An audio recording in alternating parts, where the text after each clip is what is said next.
Time to pull up a chair. We've got another great story for you today in the rLounge.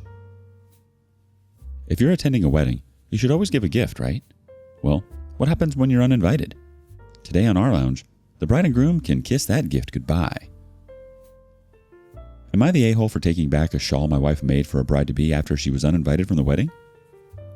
My wife, Lena, crochets a lot and often gifts it to friends and family. When her second oldest brother got married, she made the bride a shawl to wear over her dress in the evening. The bride loved it, and ever since Lena had made shawls for everyone in her family getting married. Now, Lena's oldest brother, George, is getting married again. Lena doesn't have a relationship with George as he was abusive to her as a child, but if she has to see him, then she is polite but distant with him. She doesn't want to cut off the rest of her family because of George. I work with George, and while we aren't friends, we are friendly at work. Lena encouraged this. When George got moved to my team, I was going to request a transfer, not wanting to expose Lena to George as my team do a lot of get-togethers with our significant others. As it is a family wedding, Lena's mom asked her if she could crochet a shawl for George's fiancé, and Lena agreed. It was arranged that once it was finished, I would take it to work to give to George so that Lena didn't have to see him. Earlier this week, the shawl was completed and I emailed George at work to let him know that I would bring it in today as the wedding is tomorrow. When I got into work this morning, I gave George the shawl and let him know that Lena and I were looking forward to the wedding. Come lunchtime, Lena called me to let me know that George's fiancé had called her and told her that she was no longer invited to the wedding, citing the place they are having the wedding and the reception at is too small for the number they have coming, so are having to make cutbacks. However, I was still invited to the wedding. I was mad at this because they clearly only invited Lena to get a shawl, which to me is just rude. If they had asked Lena outright to make one, she probably would have done it because she loves to crochet. On my way out of work, I noticed George wasn't at his desk, but the shawl was. I was still mad that they had used Lena to get a shawl, and I just shoved it in my work bag. I left a note on his desk telling George since Lena was no longer invited, the shawl and I would no longer be attending either. On my way home, I told Lena what I had done and asked her if she wanted to go out instead, so not to waste having a sitter. Lena was upset that I had taken the shawl as it was causing an uproar in her family group chat where people were calling her petty because I took it back. Lena wants me to give it back. I don't think I should. They don't deserve Lena's kindness. However, at the same time, I don't want Lena to be upset with me over George and a shawl. Am I the a-hole for taking back the shawl? Edit. I have messaged the group chat, letting them know that I took it, and if they should be pissed at anyone, then it should be me. But I would also do it again because no one gets to be a dick to Lena. You're not the a-hole here at all, OP. You're trying to protect your wife. She's also far too kind. She only made the shawl to avoid family drama and people please. Turns out she's involved in the family drama anyways. She's center stage now. Shame on her brother for not only uninviting her, but everything he ever did to her. You're right, they don't deserve her kindness. Not only that, but he's getting married again. He presumably already got one shawl. He definitely doesn't need another. Verdict? Not the a-hole. Update. Am I the a-hole for taking back a shawl my wife made for a bride-to-be after she was uninvited from the wedding? 16 September 2023. I have absolutely no idea how to post an update in Am I the a-hole, so I figured it was best to post it here in case anyone is interested in it. So, everyone will be glad to know that I have not given George back the shawl. I mean, part of the reason I haven't given it back is because he's on his honeymoon. I hope it has rained for the 2 weeks. But even if he wasn't, I still wouldn't give it back. Later that evening, Lena apologized for being mad at me.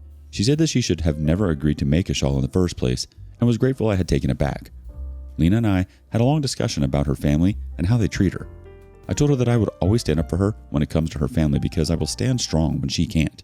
I asked her what she thought about going lower contact. We were already low contact with George, his now wife, and her mom.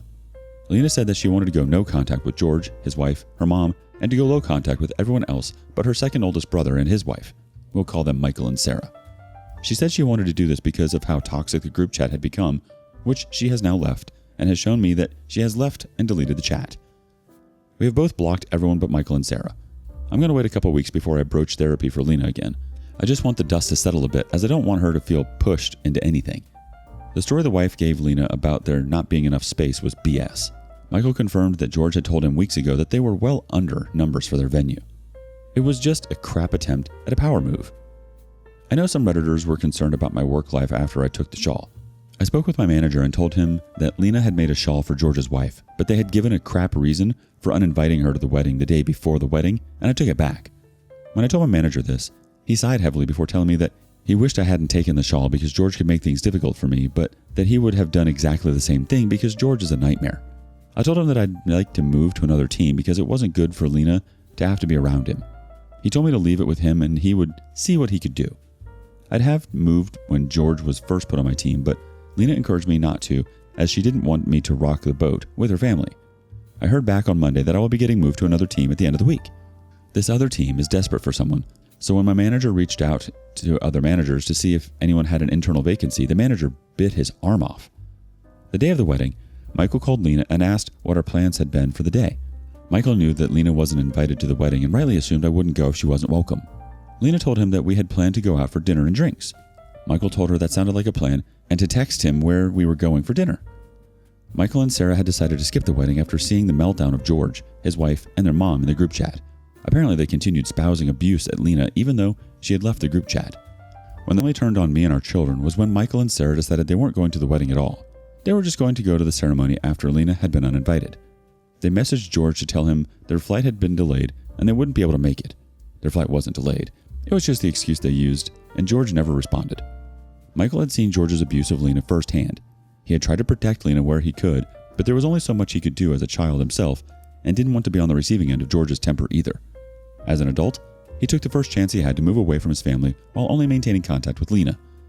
So we went out with Michael and Sarah, having a much better night than we would have done at the wedding. There was no snide comments, no belittling, nothing. Lena was happy as she got to see Sarah, and that was what she was looking forward to. Lena being happy was all I wanted. It's all I ever want, my family to be happy.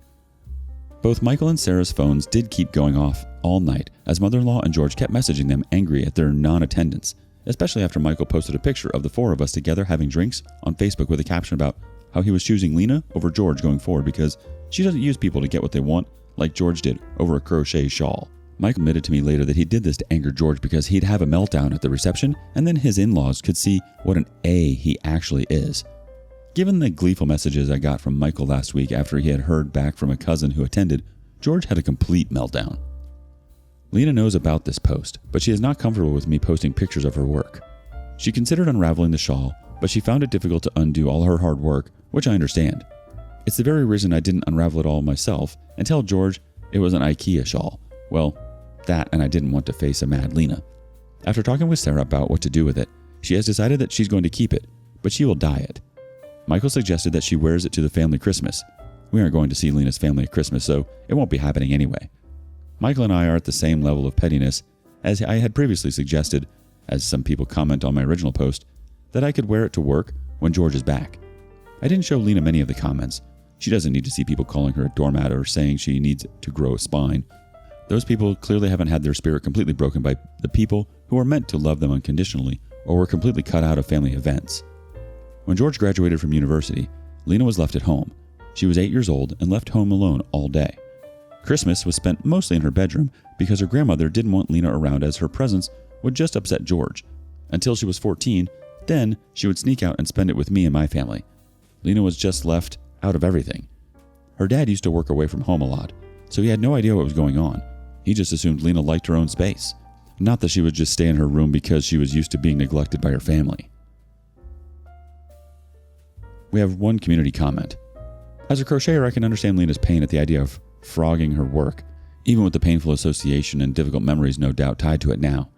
It can help sometimes to have someone else, usually a fellow crafter, frog for you if a project is misbehaving, though that's clearly not the case here. I love the IKEA shawl comment from OP. I hope OP wears it at work, especially hope that Lena wears it herself, particularly during the holidays, and that she considers keeping it the original color, which I bet is absolutely lovely. Lena is so lucky to have you, Michael, and Sarah in her life. After suffering from so much abuse, she really needed people in her corner. Thank you for being that person for her. I'm not sure of anybody who would want to go to George's wedding anyways. He sounds like a real piece of work. Your wife could try to sell the shawl on Marketplace or something. Get that bad juju out of your lives altogether. What would you have done? Share it with us in the comments below. Thank you for following along today. Before you go, be sure to like and subscribe and hit that notification bell. If you have something you want to share regarding today's content, we want to hear it. See you next time in the rLounge.